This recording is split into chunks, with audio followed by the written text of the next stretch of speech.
नमस्कार, मैं हूं साहिल और आप सभी का हमारे इंडिया न्यूज में बहुत बहुत स्वागत है। सुप्रीम कोर्ट के पूर्व जस्टिस ने ये पहले ही कह दिया था कि अगर चुनाव आयुक्त के नियुक्ति पैनल से सीजीआई को हटाया जाएगा तो स्वतंत्र और निष्पक्ष चुनाव नहीं कराया जा सकता है। तो क्या अब कुछ वैसा ही होता हुआ नजर आ रहा है, क्योंकि चुनाव आयुक्त ने पहली बार विपक्ष को जवाब दिया है और इसके साथ ही यूट्यूब पर भी शिकंजा कसा है। यूट्यूब पर भी एक्शन लिया गया है। जहां एक तरफ यूट्यूब पर एक्शन हुआ है, वहीं दूसरी तरफ चुनाव आयोग को हटाने और मोदी सरकार के फैसले को पलटने की मांग जोर पकड़ रही है। और ये मांग कोई और नहीं सुप्रीम कोर्ट के पूर्व जस्टिस कर रहे हैं। तो सीजीआई चंद्रचूड़ से क्या एक्शन लिया गया है, मैं आपको एक एक करके बताऊंगी। लेकिन खबर में सबसे पहले मैं शुरुआत सुप्रीम कोर्ट के पूर्व जस्टिस आरिफ नरीमन के बयान से करती हूं। कैसे उन्होंने मोदी सरकार के फैसले को लेकर बड़ा सवाल खड़ा किया है, इस बयान को ध्यान से सुनिए। नियुक्ति पैनल से सीजीआई को हटा दिया जाएगा तो निष्पक्ष और स्वतंत्र चुनाव नहीं हो सकता है। अपने आप में ये बहुत बड़ा बयान है और ये बयान किसी और की तरफ से नहीं, सुप्रीम कोर्ट के पूर्व जस्टिस नरीमन की तरफ से दिया गया है। उनका कहना है कि लोकसभा और राज्यसभा दोनों सदनों से पारित करके अगर सीजीआई को नियुक्ति पैनल से हटाया गया तो देश का जो लोकतंत्र है उसका सिस्टम खराब हो जाएगा। और अब तो ये बिल दोनों सदनों से पारित भी हो चुका है। आप जानते हैं कि किस तरीके से सांसदों को सस्पेंड करके हाल ही में बिल लोकसभा से भी पारित करा लिया गया और जल्दी ही कानून बन जाएगा कि चुनाव आयोग के नियुक्ति पैनल में सीजीआई शामिल नहीं होगा। जहां एक तरफ लोकसभा से ये बिल पारित हुआ है, वहीं दूसरी तरफ अब चुनाव आयोग तो ऐसा हो गया है मानो कि उसको लग रहा है कि उसका कोई बाल भी नहीं बाका कर सकता है। एक्शन पर एक्शन लिए जा रहे हैं, जवाब पर जवाब दिए जा रहे हैं। जहां एक तरफ विपक्ष मांग कर रहा है कि ईवीएम को लेकर हमारे जो सवाल उनके जवाब दो, उसके जवाब तो देने के लिए चुनाव आयोग तैयार नहीं है, लेकिन हाँ कथित तौर पर धमका रहा है, डरा रहा है और एक्शन भी ले रहा है।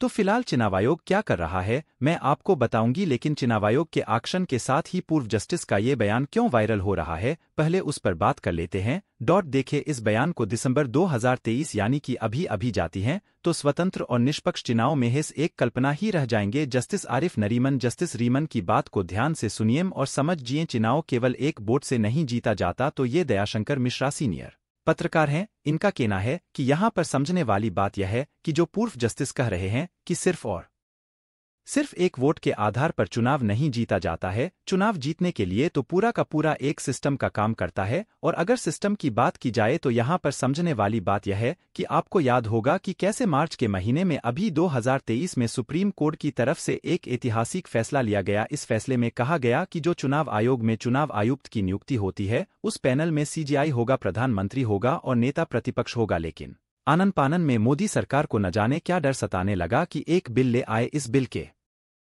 तहत सीजीआई को तुरंत बाहर कर दिया गया। और कौन कौन बचा है इस नियुक्ति पैनल में? 3 लोग काम करेंगे, एक प्रधानमंत्री, एक नेता प्रतिपक्ष और एक केंद्रीय मंत्री। अब यहाँ पर समझने वाली बात यह है कि यह 2 वर्सेज 1 हो गया है, क्योंकि जो प्रधानमंत्री होगा उसी की ही पार्टी का केंद्रीय मंत्री भी होगा। एक नेता प्रतिपक्ष होगा तो भारी पल्ला किसका हो गया? सत्ता पक्ष का हो गया। और अगर सत्ता पक्ष का पल्ला भारी हो गया है तो आप समझ सकते हैं कि डायरेक्ट तो नहीं, लेकिन हाँ इनडायरेक्ट तौर पर सरकार ही ये तय कर लेगी कि चुनाव आयोग का चुनाव आयोग तक कौन होगा। इससे यहाँ पर समझने वाली बात यह है, जो कि सुप्रीम कोर्ट के पूर्व जस्टिस भी कह रहे हैं, कि इससे चुनाव के पूरे सिस्टम को हैक किया जा सकता है। फ्री और फेयर इलेक्शन नहीं हो सकता है और यह नहीं हो सकता है। इसलिए इस कानून को सुप्रीम कोर्ट को निरस्त कर देना चाहिए। यह मांग किसी और नहीं सुप्रीम कोर्ट के पूर्व जस्टिस रोहिंटन नरीमन ने शुक्रवार को कहा कि अजर मुक्शी चुनाव आयुक्तों और चुनाव आयुक्तों की नियुक्ति पर विधेयक संसद के दोनों सदनों से पारित हो जाता है तो अदालत को इसे निरस्त कर देना चाहिए। तो मांग की जा रही है कि इसे निरस्त कर देना चाहिए। अब चुनाव आयोग कह रहा है कि जो यूट्यूब पर खबरें चलाई जा रहे हैं, जो वीडियो चलाई जा रहे हैं, उसमें नीचे डिस्क्लेमर लगाया जाएगा कि ईवीएम और बिल्कुल सुरक्षित हैं। अब यहाँ पर समझने वाली बात यह है कि यूट्यूब हमारे जैसे चैनल लगातार इसको लेकर सवाल उठा रहे हैं। जो प्रोटेस्ट की जा रहे हैं, जो धरने हैं, जो वीडियो निकल कर सामने आ रहे हैं, जो खबरें हैं और चीफ जस्टिस का बयान है, हम आपको सुना रहे हैं कि आखिर क्या बयान दिए जा रहे हैं, क्या खबरें हैं। अब उन पर भी एक तरीके से रोक लगाने के लिए चुनाव आयोग ने यूट्यूब को चिट्ठी लिखी है और कहा है कि नीचे आप एक डिस्क्लेमर लगा दीजिए कि ईवीएम और तो बिल्कुल सुरक्षित हैं। देखें खबर, आप देखें एबीपी की देखें, इसमें लिखा हुआ है कि ईवीएम पर संदेश जताने वाले यूट्यूब वीडियो पर अब दिखेगा चुनाव आयोग का ये वाला डिस्क्लेमर। इसमें क्या लिखा है, ध्यान से सुनिएगा कि किस तरीके से यूट्यूब पर भी शिकंजा कसने की तैयारी है। देखिए, इसमें लिखा है कि चुनाव आयोग ने यूट्यूब को लिखी थी चिट्ठी। इंडियन एक्सप्रेस की रिपोर्ट के मुताबिक यूट्यूब ने ये कार्रवाई तब की है जब चुनाव आयोग ने हाल ही में एक चिट्ठी लिखकर 70 वीडियो के लिए 7 इंफॉर्मेशन पैनल जोड़ने के लिए कहा था। चुनाव आयोग से जुड़े सूत्रों का कहना है कि ये ईवीएम और वीवीपैट के इस्तेमाल पर संदेह को दूर करने के चुनाव आयोग के प्रयासों का एक हिस्सा है। तो आप देख सकते हैं, अगर किसी तरीके से जो संदेह उनको दूर भी करना है तो उसके नीचे डिस्क्लेमर लगा दिया जाएगा वीडियो के नीचे। अब वीडियो के नीचे किस तरीके का डिस्क्लेमर लगाया जाएगा आप देख सकते हैं।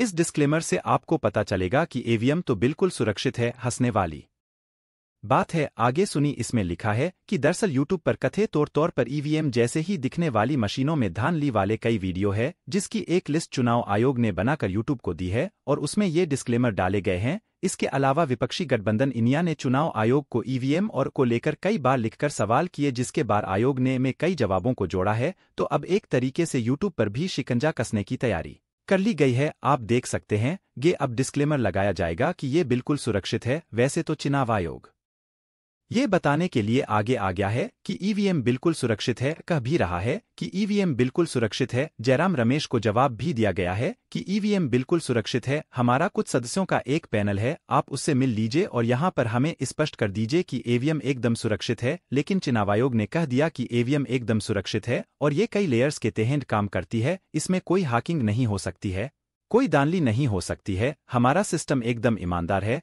मजबूत है। इसलिए हम विप को समझाने की कोशिश किए कि पूरा का पूरा एक सिस्टम काम कर रहा है। 2024 लोकसभा चुनाव नजीक है और उसके ठीक पहले ये सिस्टम फुल एक्टिव मोड में दिखाई दे रहा है, जिसका जिक्र कोई और नहीं सुप्रीम कोर्ट के पूर्व जस्टिस भी करते हुए दिखाई दे रहे हैं। अब यहाँ पर समझने वाली बात यह है, सोचने वाली बात यह है, सवाल है खड़ा होता है कि आखिर क्यों सीजीआई चंद्रचूड़ इस पर कोई सख्त एक्शन नहीं ले रहे हैं। तो कई सवाल हैं और कई सवालों के साथ कैसे सुप्रीम कोर्ट के पूर्व जस्टिस के बयान ने बवाल मचा दिया है। आप समझ सकते हैं इस पूरी रिपोर्ट पर, इस खबर पर, इस सिस्टम पर जिस तरीके से 2024 के पहले इस सिस्टम को खड़ा किया जा रहा है, उस पर आप क्या सोचते हैं, हमें कमेंट बॉक्स में जरूर लिखें। वीडियो को जाए करें, सब्सक्राइबर बटन दमाया बलाया कर दमाया पर। प्रियंका आप देख रहे थे 4 PM। तो मिलते हैं अगली खबर के साथ, तब तक के लिए धन्यवाद।